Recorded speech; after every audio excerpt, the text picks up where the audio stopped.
Halo semua, perkenalkan nama saya Eko Purnomo.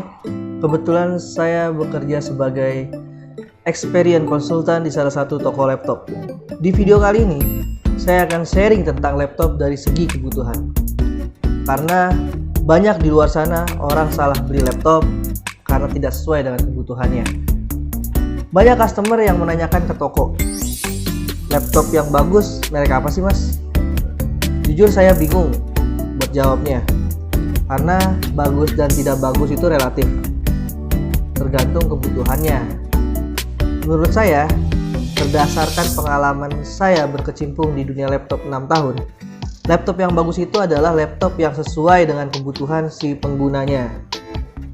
Walaupun harganya mahal, kalau tidak sesuai dengan kebutuhan, jadi tidak bagus. Contohnya, kita mau beli mobil, kebutuhan kita untuk antar barang-barang yang besar, berarti kita butuh mobil yang bermuatan besar juga kalau gitu. Minimalnya mobil pick up. Walaupun mobil Lamborghini mahal dan keren, tapi kalau kebutuhan kita untuk angkut barang jadi nggak bagus dan nggak kepake karena nggak sesuai dengan kebutuhan kita. Begitu juga di laptop, tergantung kebutuhannya. Kebutuhan setiap orang itu berbeda-beda satu sama lainnya. Jadi tidak bisa disamakan ya. Secara garis besar, komputer itu dibagi menjadi 3 sesuai kebutuhannya. Pertama, basic.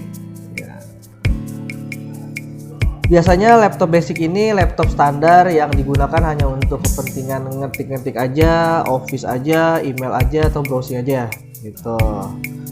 Sebenarnya laptop ini dibuat untuk pelajar, karyawan, buat kantoran, admin, akuntan, dan lain-lain. Ya nggak main game dan nggak desain grafik gitu. Jadi kalau kamu butuhnya sekedar ngetik email, browsing, meeting online, ini juga udah cukup.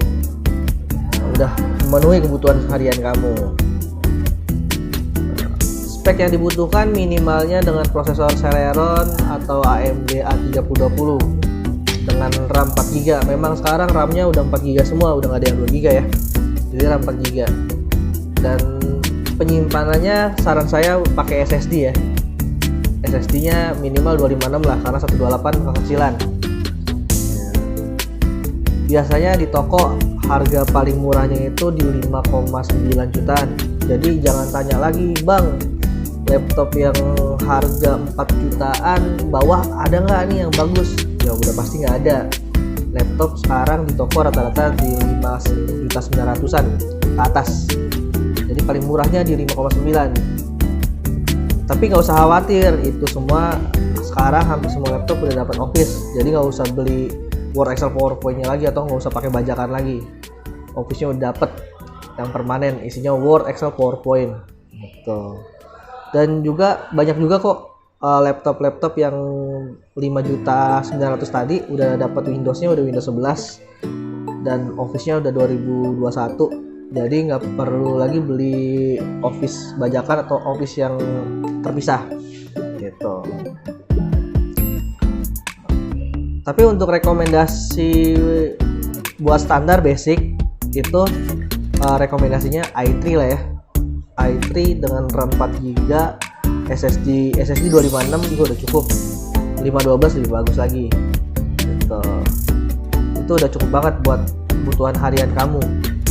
Di toko yang i3 itu sekarang udah generasi 11 yang terbaru ya. i3 generasi 10 atau 11 kisarannya di 7 jutaan ke atas. Jadi siapkan budgetnya untuk dapetin laptop-laptop yang prosesor Core i3. Jangan sampai kita di rumah udah nyiapin budget 6 juta doang atau 7 juta doang, 7 juta ke bawah, tapi pikiran kita dapat i3 padahal mah belum dapat. i3 itu 7 juta ke atas rata-rata. Jadi jangan salah ya gitu. Kalau pekerjaan kamu lebih banyak lagi, misalkan buka aplikasinya banyak nih dalam satu waktu, atau misalkan kerjaan kamu adalah seorang admin di suatu perusahaan, cuman Excelnya itu banyak banget sheetnya. Saran saya cari yang RAM-nya udah 8 GB, minimal i3 lah ya. Itu Ryzen 3 juga nggak apa-apa, itu juga udah bagus. Cuman kalau untuk Zoom meeting kan ada fitur namanya virtual background. Nah, virtual background itu untuk saat ini minimalnya i3 bisa digunakan.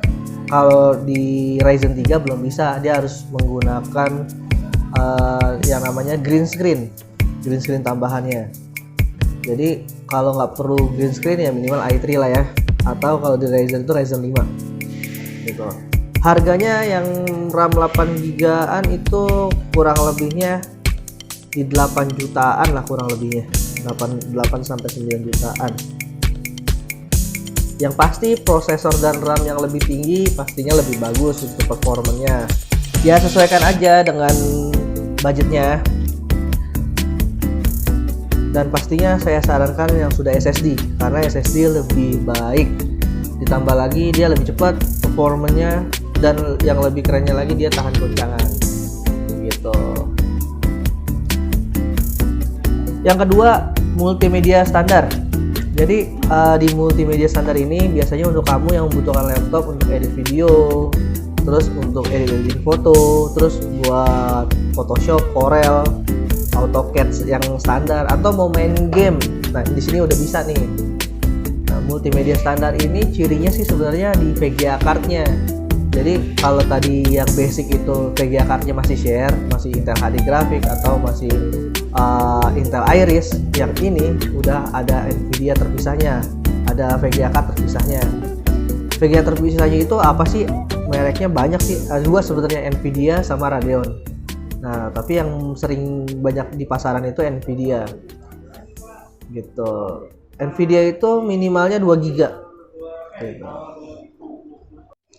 Oke, lanjut ke bahasan yang kedua, multimedia standar. Di multimedia standar ini biasanya untuk kamu yang membutuhkan laptop untuk edit video, foto, terus Photoshop, Corel, AutoCAD yang standar, terus main-main game-game yang standar lah ya gitu. Biasanya saya rekomendasiin laptop ini buat kebutuhan tersebut. Nah, dan laptop yang multimedia standar ini biasanya lebih tipis ringan lah dibanding laptop-laptop yang high performance. Dan biasanya laptop yang seperti ini buat customer yang pengennya tipis ringan, gampang dibawa-bawanya, tapi bisa buat ngerjain tugas seperti editing video atau foto atau bikin-bikin animasi. Itu minimal multimedia standar ini.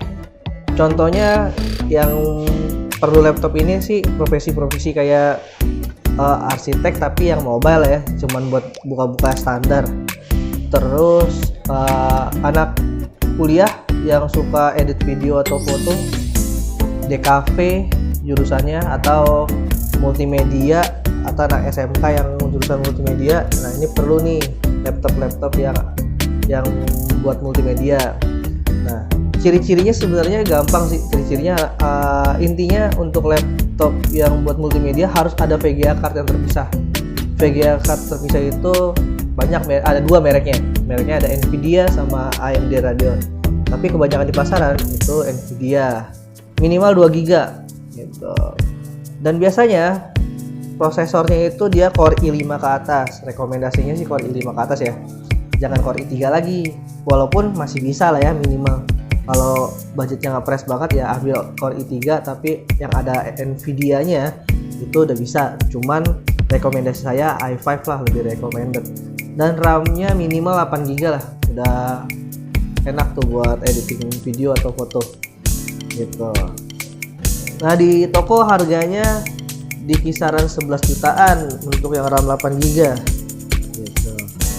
Kalau yang 4 GB masih ada di bawah 10 jutaan, masih ada. Tapi rekomendasinya tadi 8 GB. Seperti biasa, semakin tinggi prosesor, RAM dan VGA card-nya semakin baik. Sesuaikan aja dengan budgetnya gitu. Terus kita bahas yang ketiga. Yang ketiga itu high performance. Di high performance ini cirinya jelas. besar laptopnya, berat laptopnya juga. Biasanya ukurannya 15 inci dan dengan prosesor minimal i5 yang H series ya, jangan yang U. Soalnya prosesor itu ada tiga sebetulnya, ada tiga kelas ya. Ada seri U, seri H, seri K. Nah, biasanya seri U itu laptop yang tadi itu yang kayak multimedia standar atau yang basic itu serinya U. Kalau yang high performance dia serinya H. Biasanya dikenalnya itu laptop gaming gitu. Dan dia ciri khasnya di VGA cardnya biasanya minimal 4 GB, RAM rata-rata 8 GB ke atas. Rekomendasinya sih di 16 GB ya gitu. Nah, laptop gaming itu sendiri sebenarnya bukan hanya buat main game, tapi bisa buat editing video lebih bagus tuh, atau arsitek yang biasa bikin 3 dimensi atau 2 dimensi, dan animator atau youtubers yang biasa buat edit video renderingnya lebih ringan lah kalau pakai laptop yang high performance ini.